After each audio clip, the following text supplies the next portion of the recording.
दोस्तों, किसी भी इंडस्ट्री के लिए बॉयलर ट्यूब्स उसकी धमनियों की तरह होती हैं, जिनसे होकर एनर्जी बहती है।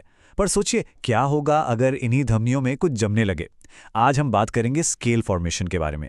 ये एक ऐसी छिपी हुई प्रॉब्लम है जो ऊपर से तो नहीं दिखती, पर पूरे सिस्टम को अंदर ही अंदर कमजोर कर सकती है। तो सवाल यह है कि आखिर ये छिपा हुआ दुश्मन है क्या जो एक बॉयलर के अंदर धीरे धीरे अपना काम करता रहता है। चलिए आज इसकी पूरी पड़ताल करते हैं और समझते हैं कि इसे जड़ से खत्म करने का सबसे बेस्ट तरीका क्या है।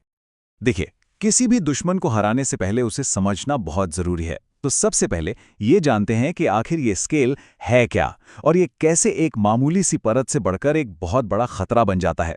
क्योंकि जब हम इसे समझ जाएंगे तो इसकी कमजोरियां भी अपने आप सामने आ जाएंगी।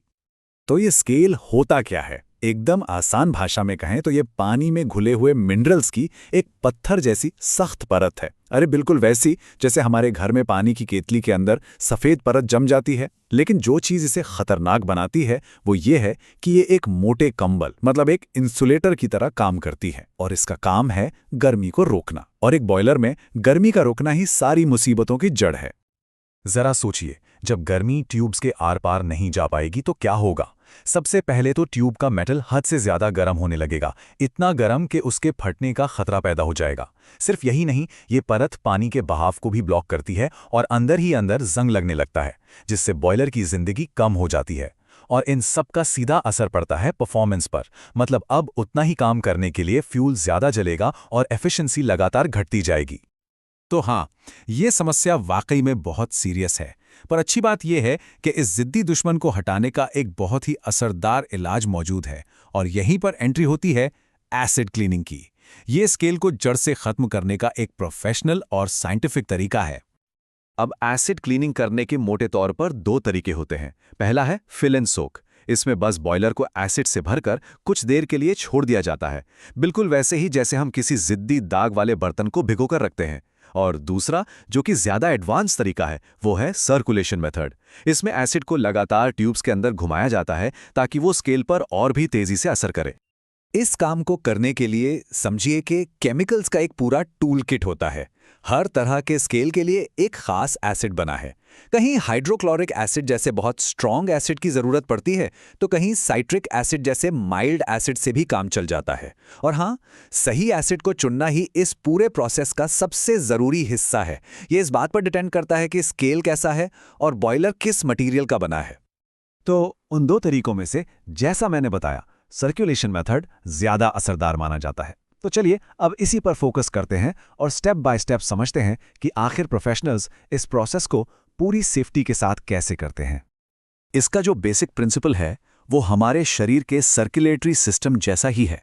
मतलब एक बाहरी पंप एसिड के एक हल्के घोल को मिक्सिंग टैंक से खींचता है और बॉयलर ट्यूब्स के पूरे नेटवर्क में तेजी से घुमाता है। ये बहता हुआ एसिड एक पावरफुल क्लीनिंग एजेंट की तरह काम करता है, जो स्केल को धीरे धीरे घोलकर अपने साथ ही बाहर ले जाता है और सिस्टम को अंदर से चमका देता है। इस प्रोसेस में हर एक स्टेप बहुत ध्यान से किया जाता है। सबसे पहला काम सेफ्टी। बॉयलर का प्रेशर निकालकर उसे मेन सिस्टम से बिल्कुल अलग कर दिया जाता है। फिर कुछ जरूरी वाल्व और फिटिंग्स हटाई जाती हैं ताकि एसिड सर्कुलेशन के लिए पाइपलाइन जोड़ी जा सके। इसके बाद असली काम शुरू होता है। एसिड को तब तक सिस्टम में घुमाया जाता है जब तक कि सारा स्केल घुल ना जाए। और सबसे आखिर में पूरे सिस्टम को साफ पानी से कई बार धोया जाता है और बचे खुचे एसिड को न्यूट्रलाइज कर दिया जाता है ताकि बॉयलर फिर से काम के लिए तैयार हो सके। अच्छा, तो इस पूरी मेहनत के बाद आखिर हाथ क्या लगता है? जब ये छिपा हुआ दुश्मन हार जाता है तो बॉयलर की सेहत और उसकी एफिशिएंसी पर क्या फर्क पड़ता है? चलिए अब देखते हैं कि इस जीत के फायदे कितने बड़े हैं। इसका सबसे बड़ा फायदा तो ये है कि हमने शुरू में जितनी भी परेशानियां गिनी थीं वो सब जड़ से खत्म हो जाती हैं। बॉयलर की एफिशिएंसी वापस अपने पीक पर आ जाती है, जिससे फ्यूल की जबरदस्त बचत होती है। ट्यूब फटने का जो खतरा था वो टल जाता है और अंदरूनी जंग से प्रोटेक्शन मिलने से बॉयलर की लाइफ भी बढ़ जाती है।